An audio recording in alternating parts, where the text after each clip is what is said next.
Benvenuti alla 122esima festa del Redentore di Nuoro, ora in onda su Sardegna TV. La sagra del Redentore è stata istituita all'inizio del Novecento, in occasione della collocazione della statua bronzea del Redentore sulla cima del Monte Ortobene. La statua del peso di 18 quintali e dell'altezza di 7 metri venne fusa a Napoli, la residenza dello scultore Vincenzo Lerace. Fu divisa in 3 parti e trasferita a Cagliari. Poi fu condotta a Nuoro con il treno della Compagnia Ferroviaria Reale, dove giunse il 19 agosto 1901. Fu trasportata sul Monte Ortobene, con robusti carri a buoi messi a disposizione dai contadini nuoresi.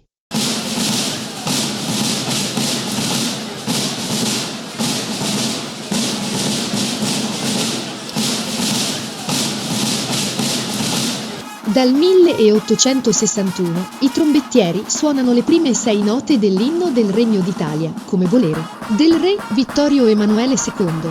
Infatti fu il primo a indire la Sartiglia come festa nazionale sarda.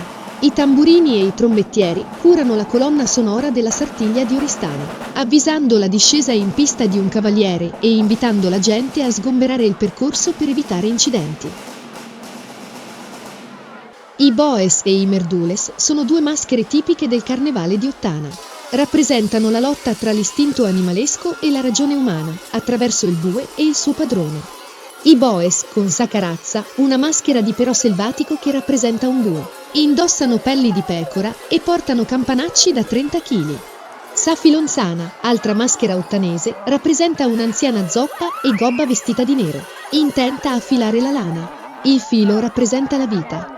I merdules utilizzano Sumatsuku, un bastone per richiamare i boes, e Sasoka, una fune di cuoio per addomesticarli.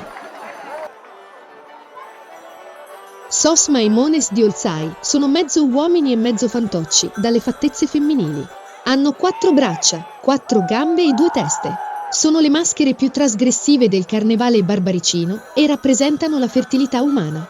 Si muovono a saltelli, simulando l'atto sessuale, e ogni tanto interrompono la folle danza, buttandosi uno sopra l'altro, formando Samurra. I Mamuzzones di Samugeo rappresentano i seguaci di Dioniso, dio della vegetazione, che ogni anno moriva e rinasceva.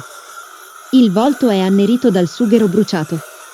Portano un copricapo di sughero, munito di autentiche corna caprine o bovine, indossano un abito di fustagno nero, con una casacca di pelli di capra senza maniche e una cintura da cui pendono i sonagli, che servono per allontanare il male.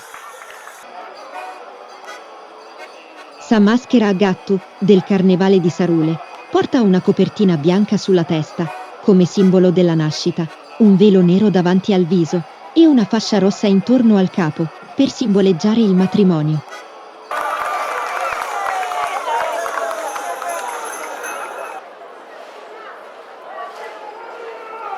Sos Corriolos di Neoneli portano un copricapo di sughero, rivestito in pelle, con delle corna di daino o di cervo.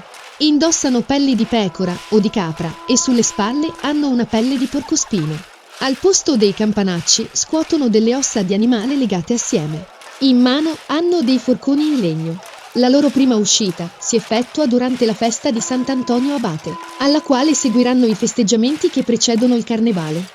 Si dispongono in cerchio attorno al fuoco ed eseguono una danza tribale al ritmo di un corno, scuotendo il loro carico d'ossa, in segno di un antico rito che rappresenta il ciclo della morte e della rinascita. I turpos di Orotelli rappresentano il rapporto tra l'uomo e l'animale. Il termine si traduce in ciechi e sono una figura del carnevale, con il volto annerito dalla cenere di sughero. Indossano un cappotto di orbace nero, chiamato sugabbano. Sos Colonganos di Austis indossano pelle di pecora e ossa di animali. Sul capo portano pelle di volpe o di martora. Hanno una maschera di sughero ricoperta con rami di corbezzolo, sempreverdi, che rappresentano la fertilità.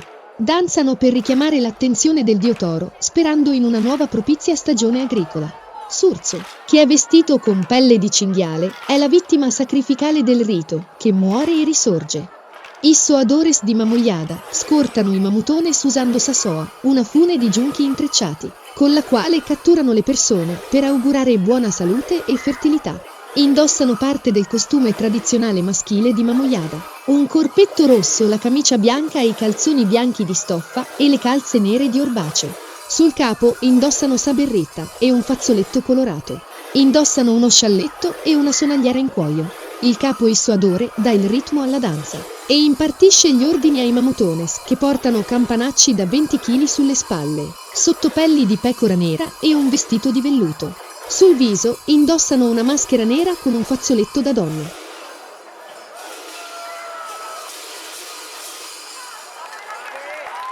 Su Bondo Diorani hanno dei forconi in legno.